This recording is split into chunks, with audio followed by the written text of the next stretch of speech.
Hola mis queridos amigos, nuevamente con ustedes, soy doctor Maximiliano, un médico que ha trabajado en los Andes, la Amazonía, la costa del Pacífico de Ecuador y como ustedes les he dicho, también he trabajado en Rusia como exportador de flores y plantas medicinales en ese país, con una empresa que hice que se denominaba Ecuaplant. Bien, al entender, hoy día vamos a entender cómo una ley que intenta que las mujeres europeas, norteamericanas, no puedan acudir al aborto cuando les dé la regalada gana, como ha sido la cosa desde 1960, porque es una ley que ya lleva prácticamente 6 décadas. Esta ley se permitió ya en la época en que los hippies se comenzaron a a ser parte del movimiento político norteamericano después de la guerra de Vietnam y de los derechos civiles. Entonces, las mujeres, cuando aparecen los anticonceptivos, tienen y exigen la posibilidad de no ser victimizadas mediante el embarazo. Porque desde la historia de la humanidad, desde el comienzo de los seres humanos, las mujeres han sido victimizadas mediante el embarazo forzado, que se llamaba violación, y que era una de las cosas más comunes después de toda guerra. Las guerras empezaban con un enfrentamiento entre los hombres y terminaba con una violación de todas las mujeres de esos hombres que perdieron la guerra, y se llamaba limpieza étnica. Eso pasó en la conquista de América.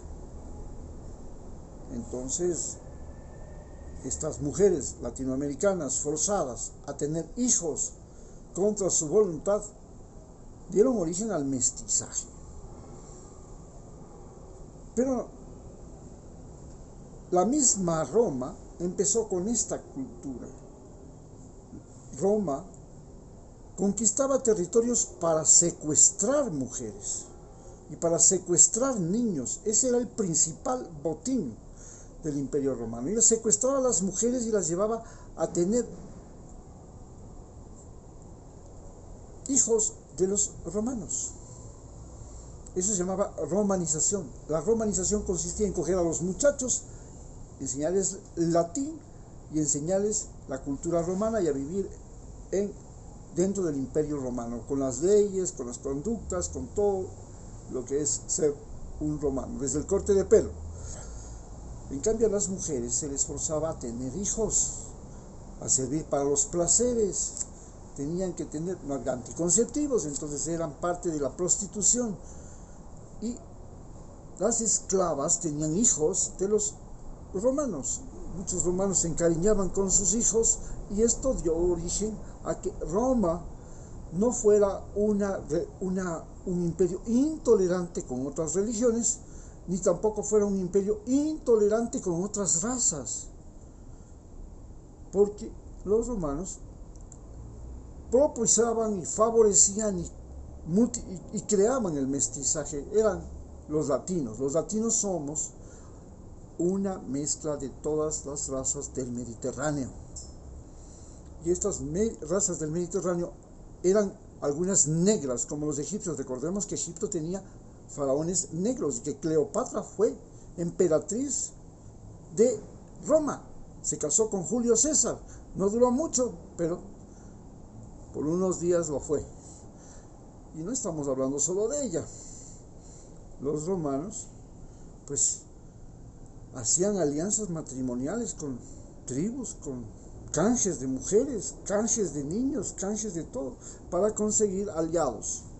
Entonces, los romanos eran menos racistas que los vikingos, que los saxos, los germanos, que los anglos, que los normandos, que eran razas situadas en la zona más nórdica de Europa, donde el color blanco se produce porque las razas, el origen del Homo sapiens es África, era de raza negra, pero en las estaciones donde hay nieve, el Homo sapiens de piel negra era más fácil víctima de los lobos, que eran el principal enemigo del hombre, del ser humano en Europa, porque producía la rabia, eran manadas, actuaban en equipo y preferían comerse a negros. Entonces se produjo una selección natural y nació la raza blanca. Además, los Homo sapiens se cruzaron con los hombres de Neandertal, que eran blancos y peludos. Bien, para entender entonces que Estados Unidos logran las mujeres el aborto para una forma de liberación de las mujeres. Primero, logran conseguir que se acepte el divorcio, pues las mujeres estaban condenadas a estar casadas y los hombres podían tener cuantas mujeres les dé la gana por fuera del matrimonio. El machismo, que es parte de la cultura latinoamericana, porque el machismo se produce gracias a que la Iglesia Católica se toma el poder y los sacerdotes tenían monjas para practicar sexo con ellas y tenían estudiantes para practicar sexo con ellos. Y ese fue el gran problema de la Iglesia Católica, que denunció justamente